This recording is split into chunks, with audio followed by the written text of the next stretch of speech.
The email arrived on a Tuesday, while I was repotting a fern that had outgrown its container for the third time that year, and the subject line was 11 words long. Acquisition finalized, Wildroot Designs, LLC, $14.02 M close. I read it twice before I let myself sit down. $14.2 million. Triple, almost exactly, what my father's company had been appraised at the spring before, when the bank sent its own people out to walk the property with clipboards and laser measures, because Whitfield Outdoor Living needed a loan it couldn't quite justify on paper. I didn't call anyone. I didn't pour champagne. I finished repotting the fern, set it back on the windowsill where the afternoon light hit it best, and then I sat with my laptop closed in my lap for a long time, thinking about 10 Augusts.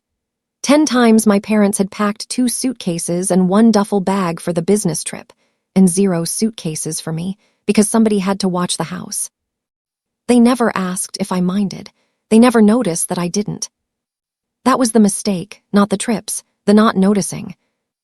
My grandfather built Whitfield Outdoor Living with a single rototiller and a wheelbarrow with a bent axle, back when outdoor living wasn't even a phrase people used. It was just yard work, and you either had a green thumb or you didn't, and he had one, and a stubborn streak besides.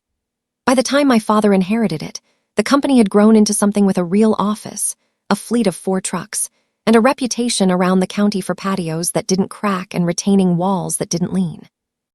My father, Daniel Whitfield, had grown up with dirt under his fingernails and a ledger in his back pocket, and he ran the business the way his father had taught him. Loyalty over efficiency, handshake over contract, instinct over data. My mother, Carol, did the books and the client calls, and more than either of them would ever admit out loud, the actual thinking. She was the one who noticed when a supplier raised prices 3 cents at a time so nobody would catch it for a year. She was the one who remembered every client's anniversary, every dog's name, every reason a deposit check might bounce. I grew up in the gap between them, in the kitchen that smelled like coffee and cedar mulch, listening to dinner conversations that were never really about dinner. They were about margins, about Connor's potential, about Bryn's charm with clients, even at 9 years old, when she'd hand a customer a glass of lemonade and somehow walk away with a signed contract for a hot tub deck. And about me, mostly, in the form of silence. I don't say that bitterly. I say it the way you'd describe weather. It was simply the climate of my childhood, mild, unremarkable, the kind of thing you don't think to mention until someone asks you, much later, why you flinch slightly whenever a family photo gets taken and you're not centered in it. I was the middle child, which people love to blame for everything, but I think the truth was simpler than birth order. Connor was loud and certain and good at golf, which mattered more than it should have, because half my father's clients did their real negotiating on a golf course. Bryn was bright and easy and photogenic in a way that made strangers want to be near her. And I want to be precise here, because precision is the only kindness I can offer my younger self, quiet asterisk. Not shy, exactly. Just economical with my words, the way some people are economical with money. I watched more than I spoke. I noticed more than I said. Nobody trains a child to notice that being quiet, in a family business, gets read as asterisk not useful. The first business trip I remember clearly was the summer I turned 11. My father had landed a relationship with a regional landscaping supply distributor out of Scottsdale, and the distributor was hosting its first national expo, 3 days of vendor booths, product demos, and the kind of steak dinners where deals get signed on cocktail napkins. It was, by every account, an enormous opportunity, the kind that could double the company's purchasing power within a year. My parents decided to bring Connor and Bryn. Connor was 13 and already being walked through invoicing software at the kitchen table on Sunday afternoons. Bryn was 8, and even then, disarmingly good at making adults like her. I was 11, old enough, I thought, to carry a folder of brochures or fetch coffee or simply exist asterisk in a hotel conference room without causing problems. My mother sat me down on the porch the week before the trip, and I remember the wood was warm under my legs, and a cicada was going somewhere in the maple tree, loud enough that I had to lean in to hear her. "Someone needs to watch the house," she said. Feed the dog, water grandma's tomatoes, bring in the mail so it doesn't pile up and tell the whole street we're gone. You're the only one I trust with all of it. I remember feeling, for about 4 seconds, genuinely proud. Trusted. That was the word she used, and at 11, I didn't yet know that trust and convenience can wear the same coat. So they left, the 3 of them, in a rental car packed with garment bags, and I stood in the driveway and waved until the car turned onto Larkspur and I couldn't see the brake lights anymore. Then I went inside, fed the dog, watered the tomatoes, and spent 4 days reading every book in the house twice, including the ones that were technically Connor's. It happened again the next August, and the one after that. By the 3rd year, nobody sat me down on the porch anymore. Nobody explained. It had simply become the architecture of our summers, the business trip, and the one who stayed behind to keep the porch light on. I want to be fair to my parents here, because fairness is the only thing that makes a story like this worth telling instead of just venting. They were not cruel people. They never said, out loud, you matter less. They said things like you're the responsible one, and we need someone steady at home, and you don't even like crowds. You'll be happier here. Every sentence dressed up as a compliment, every compliment doing the work of an exclusion. By 13, I'd stopped expecting an invitation. By 15, I'd started using the empty week for something else entirely. My grandfather, my mother's father, not the one who built the business, had died the winter I turned 14, and he'd left me $300 and an old laptop that still had Windows XP limping along on it. Everyone else in the family got something more obviously useful. Connor got tools, Bryn got jewelry that had belonged to our great-grandmother. I got $300 and a slow, humming laptop, and a note in his looping handwriting that said, "For Mara, who notices everything and says nothing. Make something out of the noticing." I didn't understand the note for years. I understood the laptop immediately. That first summer alone, the one where I was 15, and they went to a 3-day expo in Charlotte, I used the empty house to teach myself things nobody at the dinner table had ever thought to ask if I was interested in. I downloaded a free trial of a 3D design program meant for architecture students. I watched tutorials until 2 in the morning with the volume so low I had to put my ear near the speaker. I sketched outdoor furniture, not because I planned to build a company, but because I'd spent my whole childhood absorbing the asterisk language of outdoor living without ever once being handed a seat at the table where decisions about it got made. I knew what made a patio feel finished and what made it feel like an afterthought. I knew, from 1,000 half-heard dinner conversations, exactly what clients complained about. Furniture that looked good in a showroom and fell apart after one humid summer, modular pieces that never actually fit together the way the catalog promised, finishes that faded unevenly in direct sun. I didn't tell anyone. There was, frankly, no one home to tell. By 16, I had an Etsy shop selling digital templates, laser-cutting files for simple, modular planter boxes and side tables, designed for people with a garage workshop and more ambition than money. It made $40 in its first month. I remember the exact number because I wrote it in the back of a notebook, the same notebook where, years earlier, I'd started keeping a private list of every time someone in my family said asterisk. We asterisk about the business and didn't mean me. The $40 felt enormous, not because of the money, because it was the first time in my life that something I'd made, entirely alone, with no one watching and no one approving, had gone out into the world and come back changed into something else. Proof. Evidence that I existed outside the role I'd been assigned. I kept going. Every August, for 1 week, the house went quiet and I went to work not on watering tomatoes, though I did that too, but on the thing growing underneath the tomatoes, so to speak. I taught myself rendering software at 17. I taught myself basic bookkeeping the summer I turned 18, partly out of necessity and partly, I'll admit, out of spite. I wanted to know everything my mother knew about the family business, except I wanted to know it about my asterisk business, the one that didn't have my last name stamped on a truck door. If you've ever spent a stretch of your life quietly building something nobody else believed was worth their attention, I'd love to know, in the comments, what that thing was, and whether anyone ever found out before you wanted them to. By the time I was 20, the Etsy shop had become something with an actual name, Wildroot Designs. I'd moved past digital templates into small batch manufacturing, modular garden beds, and minimalist outdoor furniture, built from a partnership I'd brokered with a metal fabricator 2 towns over who was willing to take a chance on a 20-year-old with a notebook full of specs and a habit of showing up early to every meeting. I paid for my first production run with money I'd saved from 3 years of weekend shifts at a garden center, a job I'd taken specifically because it let me watch, up close, exactly which products customers picked up and which ones they put back down with a small, disappointed frown. I was, by then, in my second year of community college, studying business part-time, telling my family it was something to do until I figure out the real plan. A lie so mild it barely registered as one, mostly because nobody asked a follow-up question. Connor was 22 and already running estimates on real job sites, riding in my father's truck most mornings, learning the business from the passenger seat the way I'd once hoped to.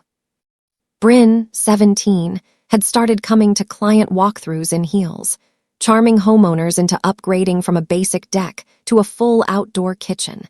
And my parents had begun, without ever saying it directly, referring to the future of the company in a way that very clearly involved exactly 2 of their 3 children. The trips continued. Bigger expos now, Atlanta, then Nashville, then a multi-state trade show in Orlando the year I turned 21, the company's first real foray into franchising conversations. Each August, the house emptied out, and each August I worked. That was also the year the first real complication arrived, the kind of thing that should have warned me how close 2 parallel worlds were running to each other without either family noticing the seam. A regional home and garden magazine, small, but read by exactly the kind of people my father wanted as clients, ran a roundup feature. 10 outdoor brands reshaping backyard living this year. Wildroot was on the list, alongside 9 companies with venture funding and warehouses 10 times the size of my garage operation. I remember staring at the page, my own product photography looking almost professional under someone else's magazine layout, and feeling a jolt of pure, unshareable joy. I almost told my mother. I had the magazine in my bag for 2 weeks, folded open to the right page, and twice I almost set it on the kitchen counter where she'd see it. Both times, something stopped me, not fear exactly, more like instinct, the same instinct that had taught me, over a decade of staying behind, that information given too early gets absorbed into someone else's narrative before it ever becomes yours. I'd watched it happen to small things my whole life. An idea I mentioned at dinner, repeated back to me a week later as something Connor had suggested.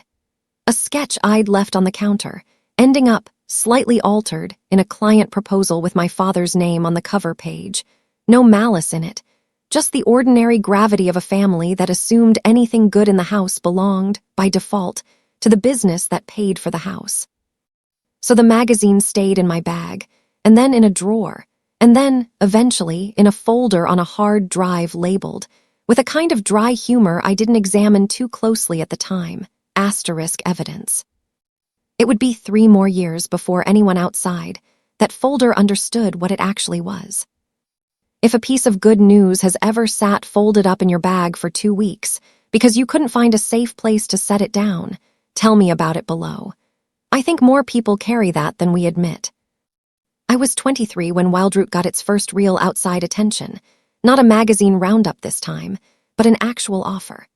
A boutique private equity group that specialized in acquiring small, design-forward consumer brands reached out after seeing our products at a regional trade show I'd attended alone, badge reading only Wildroot Designs, M. Whitfield, founder. No mention of the family name that meant anything in our county. They wanted to talk acquisition. Not immediately, they were patient, the way money usually is when it knows it's found something undervalued. But they wanted to start a conversation, and conversations like that don't happen twice if you let the first one go cold. That was also, unfortunately, the summer my father decided the annual August trip needed an addition. Las Vegas, a 5-day national outdoor living convention, the single largest event in the industry calendar. And this part still makes me laugh. A little, when I think about it, held 2 floors below the boutique investment conference where I had my own meetings scheduled. We were, quite literally, in the same building. My family attended seminars on patio paver trends and synthetic decking innovations on the 3rd floor of the Mandalay Bay Convention Wing. I sat in a glass-walled meeting room on the 5th floor, in a blazer I'd bought specifically for the trip, walking 3 serious-looking people through Wildroot's unit economics, our supply chain, our growth trajectory, and a 5-year plan I'd built using bookkeeping skills I'd taught myself in a house nobody else wanted to be in. I didn't see my family the entire trip. I told them, when they called to check on the dog sitter situation back home, that I was staying with a friend from school for a few days, nothing exciting. It wasn't even really a lie by then. Wildroot had become the friend I'd built from nothing, and there was nothing more exciting in my life than that glass-walled room. The PE conversation didn't close that year. They wanted to see another 2 years of growth, cleaner margins, a stronger management bench beyond just me. I went home from Vegas with a list of homework instead of a check, and somehow that felt better, more real than money would have. That was also the year my father, over a kitchen table dinner I happened to be home for, announced that Connor would be made operations manager, and Bryn, now 19, would take over all client-facing sales. He looked at me, almost as an afterthought, and asked if I'd thought any more about coming on part-time, doing the books or something, now that you've got that accounting class under your belt. I told him I was still figuring things out. He nodded, satisfied, the way you nod at a teenager's vague college plans, and moved on to asking Connor about a bid on a country club contract. Nobody asked what I'd been figuring out for 9 years. The thing about a family business run on instinct instead of data is that instinct works beautifully right up until the year it doesn't. I was 26 when the cracks in Whitfield Outdoor Living stopped being cosmetic. A combination of supply costs that had crept up for a decade without anyone renegotiating contracts, 2 large commercial jobs that went over budget because nobody had built in a materials cost buffer, and a regional housing slowdown that hit custom outdoor renovations spending hard, all landed in the same 18-month window. My father, for the first time in his life, went to the bank not to expand but to survive, and the appraisal that came back was a number considerably smaller than the one he'd been carrying in his head for 30 years. I learned most of this not from being told, but from the same instinct that had always let me hear things meant for other rooms. My mother's voice through a closed door, tighter than usual. My father, normally a loud talker even on the phone, suddenly speaking in the low, controlled register people use when they're trying not to let panic leak into their words. That was the same year the boutique PE group came back to Wildroot, unprompted this time, with a real number attached. We'd grown the way they'd wanted. Cleaner margins, a small but capable team I'd hired over the previous 2 years, a second product line that had outperformed projections. The offer that came in wasn't life-changing money, not yet, but it was the first number that made the whole decade feel justified rather than merely survived. I didn't take that offer.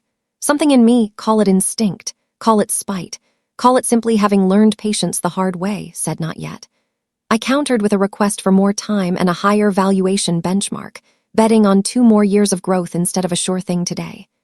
It was the single biggest risk I'd ever taken, and I took it alone, in a rented 1-bedroom apartment 40 minutes from the house where my family still assumed I was figuring things out. I want to pause here, because if you've ever bet on yourself when literally no one else was watching, I'd genuinely love to hear how that turned out for you. Drop it in the comments, good or bad. I think we don't talk enough about the bets that don't pay off immediately, the ones that just sit there, unconfirmed, for years. Here is the part of the story that surprises people most. There was no dramatic will reading, no dead relative whose final wishes cracked the family open. What cracked us open was an ordinary Sunday dinner, the spring I turned 28, when my father, 3 glasses of wine into a conversation about the business's mounting troubles, said, almost idly, "We might have to sell the Larkspur lot to keep the trucks running another season." The Larkspur lot, the empty half-acre beside our childhood home, the one my grandfather had bought decades earlier for someday. the one I'd watched sunsets from for a decade of empty Augusts, sitting on the cold metal of an overturned wheelbarrow because it was the only quiet, undemanded space in my entire childhood. Something in me went very still. "How bad is it?" I asked. Not is it bad. I'd learned enough bookkeeping by then to know the tone of a man circling a number he doesn't want to say out loud. My father told us. Not everything, not the full picture, but enough. The company was carrying debt against equipment, against the building, even against goodwill nobody could actually sell. Connor's face went pale in the way I imagine mine had gone pale alone in rented apartments more than once. Bryn, normally unshakable, said nothing for almost a full minute, which for her was an eternity. And I sat there, 28 years old, with a phone in my pocket containing an email thread from a private equity firm that had just 2 days earlier come back with a number nearly 3 times what my father's entire company, equipment, trucks, goodwill, 30 years of relationships, was now actually worth. I didn't say anything that night, not out of cruelty. I genuinely didn't know yet what saying something would cost me, or them, or the strange, lopsided piece we'd all built around my role in the family as asterisk the quiet one, the steady one, the one who doesn't need much. I went home and sat with the silence for 3 days before I called my mother. I asked her to meet me at the house, on the porch. The same boards I'd sat on at 11 years old learning, the word asterisk, trusted asterisk, meant something different than I'd thought. I told her everything. Not as an accusation, I want to be honest about that, because I've read enough comments on videos like this one to know how easily this kind of story gets flattened into a clean villain and a clean hero, and that was never quite our shape. I told her about the laptop and the $300 and the looping handwriting that said make something out of the noticing. I told her about Etsy, about the metal fabricator, about the magazine roundup folded in my bag for 2 weeks. I told her about Las Vegas, 2 floors above her own convention seminars, and about the offer sitting in my inbox right now, a number that could, if I chose to use it that way, change everything for the family that had spent a decade not quite seeing me. My mother didn't cry, not right away. She went very quiet, the particular quiet I'd inherited from her without either of us ever nomming it as inheritance. Then she said the thing I've turned over in my mind more than almost anything else anyone has ever said to me. "We thought we were protecting you by not pushing you into something you never asked to be part of. I didn't realize protection and erasure could look exactly the same from the outside." It wasn't an apology, not fully. But it was the most honest sentence either of my parents had said to me in 28 years, and I've learned that honesty, even unfinished, is worth more than a tidy apology that doesn't quite mean it. Here is where the story could have gone several ways, and I think the way you imagine it going probably says something about which kind of story you've watched more of. I didn't buy the company out of debt as some grand, silent rescue, swooping in with wildroot money to save Whitfield Outdoor Living and finally earn my father's pride. That version is satisfying, but it isn't what happened, and more importantly, it isn't what I wanted. Rescuing a business that had never once made room for me wasn't the ending I'd spent 13 years quietly building toward. What I did instead was simpler, and in its own way, much harder. I finalized the Wildroot acquisition 3 weeks later, the number I'd held out for, almost exactly triple my father's most recent appraisal. And I used a portion of it, not to bail out Whitfield Outdoor Living directly, but to buy the Larkspur lot myself, at fair market price, through a clean, formal transaction with a lawyer my father had never met. I told him afterward, plainly, that I wanted the land to stay in the family in a way that didn't depend on anyone's debt or anyone's permission. I wasn't selling it. I wasn't developing it. I was simply making sure that the one piece of ground that had ever felt like mine couldn't be sold out from under me by a crisis I hadn't caused. The rest of the money I kept. Not out of spite. By then, the spite had mostly burned itself out into something calmer, something closer to clarity. I kept it because for the first time in my life, something I had built was mine to keep, fully, without needing to share it, justify it, or fold it quietly back into someone else's ledger. My father found out about the acquisition the way most of the county did, through that same regional magazine, 3 months later, running a much larger feature this time. Local entrepreneur sells outdoor design company for $14.2 million. My name was in the headline. My face was in the photo. And underneath it, in smaller print, the detail that apparently made the story irresistible to a local editor. Whitfield is the daughter of Daniel Whitfield, founder of Whitfield Outdoor Living. He called me within the hour. I remember exactly where I was standing, in my new kitchen, the one in the house I'd bought outright, no mortgage, 6 weeks earlier. "Is this real?" he said. "Not congratulations. Not asterisk why didn't you tell us. Just disbelief, flat and genuine." "It's real," I said. There was a long pause, the kind that used to make me apologize just to fill it. I didn't apologize this time. 10 years, he finally said. "You were home for 10 years every August and you built asterisk this." "You weren't home to see it," I said. "That was sort of the point by the end." He didn't yell. My father has never been a yeller. He just went quiet in a way that, for him, was its own kind of confession, and then he asked, almost childlike, "Why didn't you ever say anything?" "Because every time I almost did," I told him. "I watched what happened to small things I left lying around the house. I didn't want this to become something that happened asterisk to asterisk me too." We are not estranged. I want to say that clearly, because quiet revenge stories sometimes get told as though the only satisfying ending is a slammed door and a burned bridge, and that was never the story I wanted to tell. My parents come to dinner now, at my house, which still feels strange to say out loud, my asterisk house, not the one I grew up watching alone. Whitfield Outdoor Living survived, in the end, on its own terms, a renegotiated loan, a smaller footprint, Connor running operations with a leaner, more disciplined hand than my father ever had, partly because Connor, to his credit, asked me for advice exactly twice and actually listened both times. Bryn left the family business altogether 18 months ago to start her own event design company, and I notice, with a private, complicated tenderness, that she calls me before every major decision, the way I once wished someone would call me. My mother and I talk more now than we did in the previous 2 decades combined. Not because the hurt evaporated. It didn't, and I don't think it fully will, but because we found, late, a version of honesty neither of us had practiced before. The Larkspur lot still sits empty, the way it always has, except now there's a small wooden bench at the edge of it, the kind I designed myself, years ago, in a program I taught myself at midnight in an empty house nobody thought to ask me about.